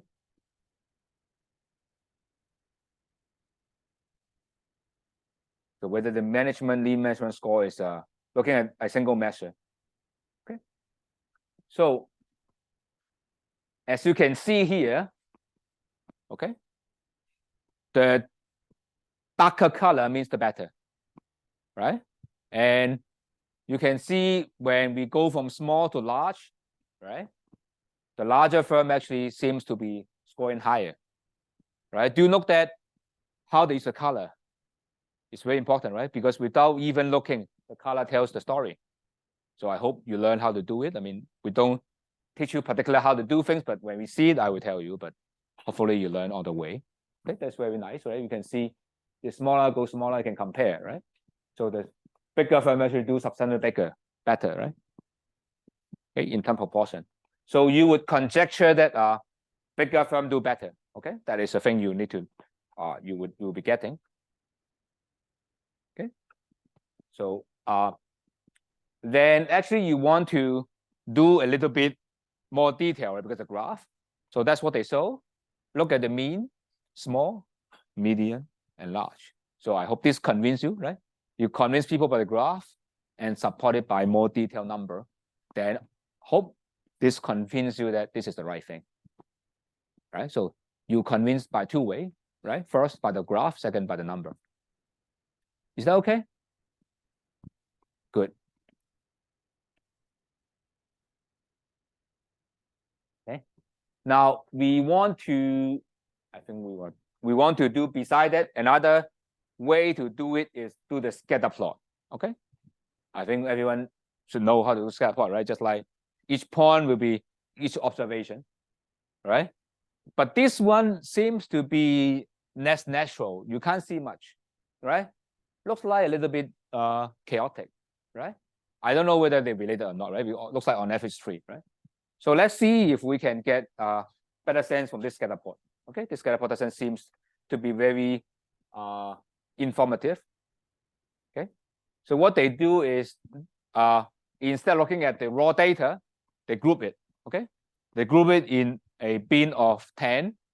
Okay, by percentile. Okay, so now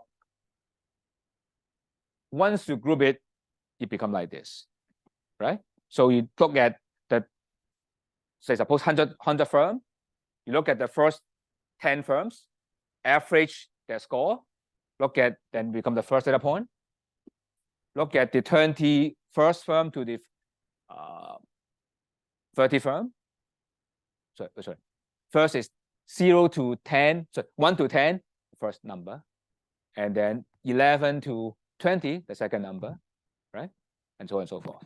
Okay, so that gives you this dot. Okay, and look at this dot, looks much more clean, right? You see there is increasing, right? So the model of this graph is, right, if look at the raw data, doesn't look right, but you know if something's there, so you group the data to present nicely. So how you group things, how you make things, and then look nicely is an important skills. Okay, so this, I think this is a very nice example how you convince people, right? Even without looking, this graph is good, right? Of course, probably the bar chart is more amazing, but this one shows you actually the mean are also very good because we care about the average, right? So this is because that is only 3 division, right? Divided small, big, and large, but this is much better, right? Because clearly, right, the very large term is very good, right? Even the good thing is even without this, also very good, right? So you're not driven by this guy, right? Even this is clearly increasing, right?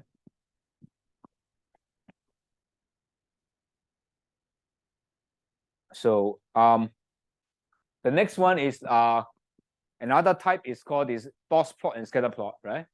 So how they're spread, but not immediately clear, but you can still see small, medium, large is increasing, right? And you can see the spread, okay? The good thing about this is compared to scatter plot is this one I see the how the range and interquartile range, right? And so on and so forth. The volume plot will also give you where the data they are as well. Okay. So that's the idea. Okay. Now we go to the last thing is you want to quantify how they are related. Okay. The measurement we use is called the covariance and correlation coefficient. Okay. Let me explain what the covariance. Okay. Covariance means covariance is the friend of variance, right? So you can, yeah, that's exactly what it means, right? So if you forget about this, have a square there, that's a variance, right? And covariance is like you multiply the distance from the mean of x and y together, okay? So this formula is very simple, but what does that mean? Okay, let me do it very quickly. What does that mean? So look at the scatter plot, okay? Here, okay? Your data, okay? What is the mean of x here? Okay, it's here. Remember, mean of x is look at distance from the left and the right at the same. Okay, and I also have the distance from the y bar here. Okay, and you can see, okay, I pick this observation here. Okay, and this is the distance from, this is xi minus x bar, and here we have a positive. Why? Because x bar is on the right hand side. So xi is on the right hand side of x bar, right? So positive.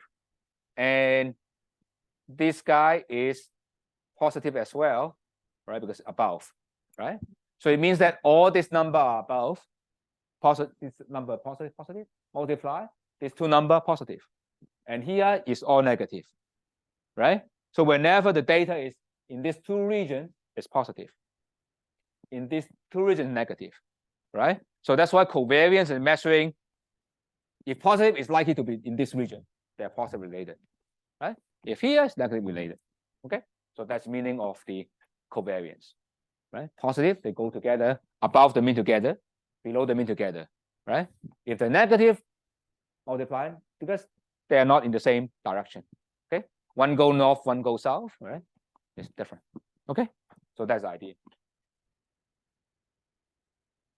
So, and probably you want to ask, okay, we have this nice measure, why we do this thing? Oh, one thing I forgot to mention is this is the population version.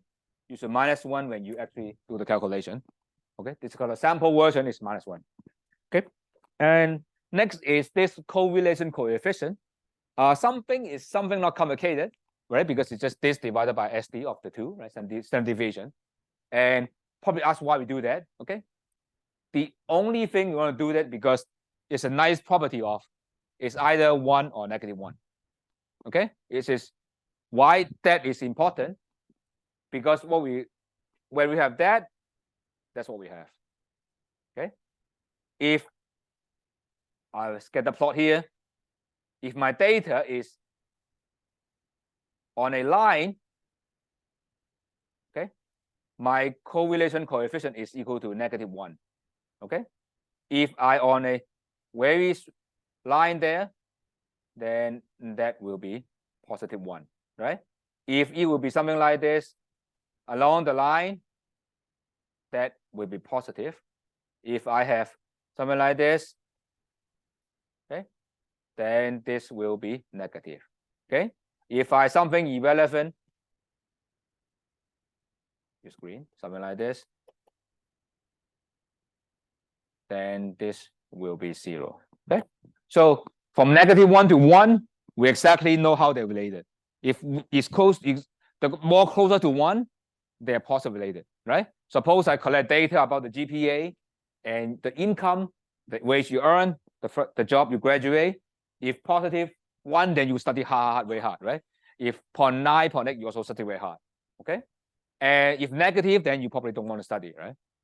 You want to play as much as possible. If 0, then probably you will just okay, fine. It doesn't matter, right? And probably the question would be, what's the number that you would be strong enough to say big, right? The usual thing is like above 0.6 or 0.7, you would say strong. Okay, you would start to say something. If you just say 0.4, 0.5, you would not want to conclude anything.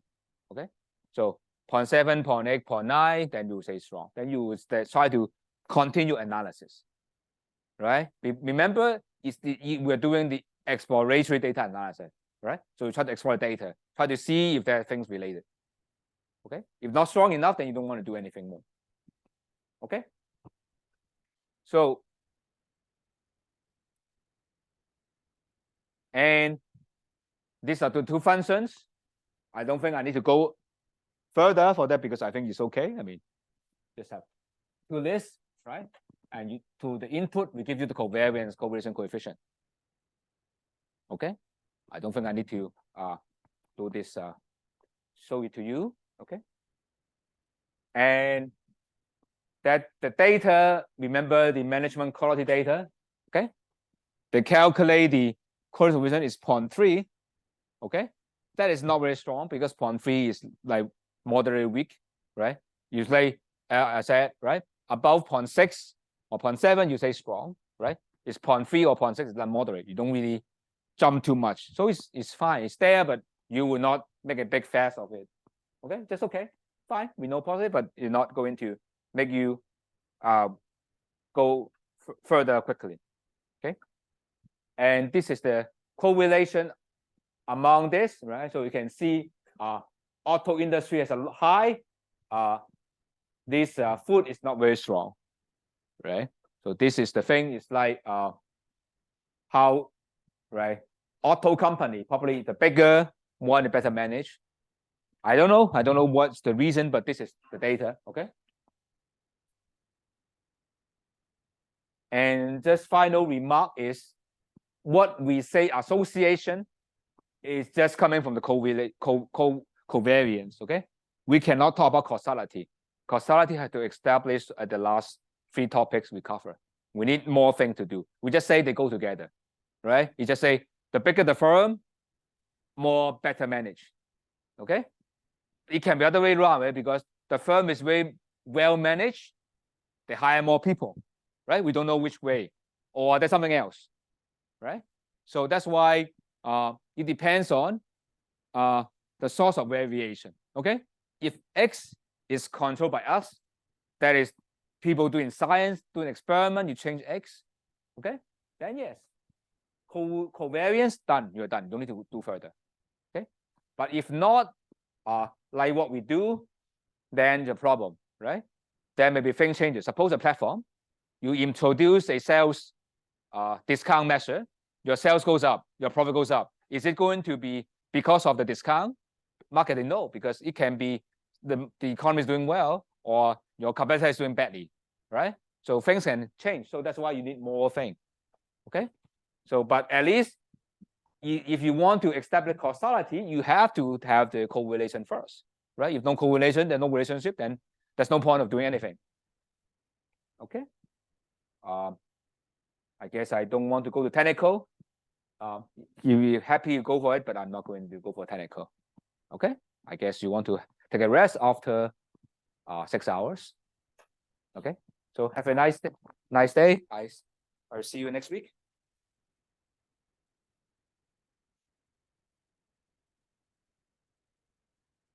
I'll stay to answer any question you might have, but have a nice day.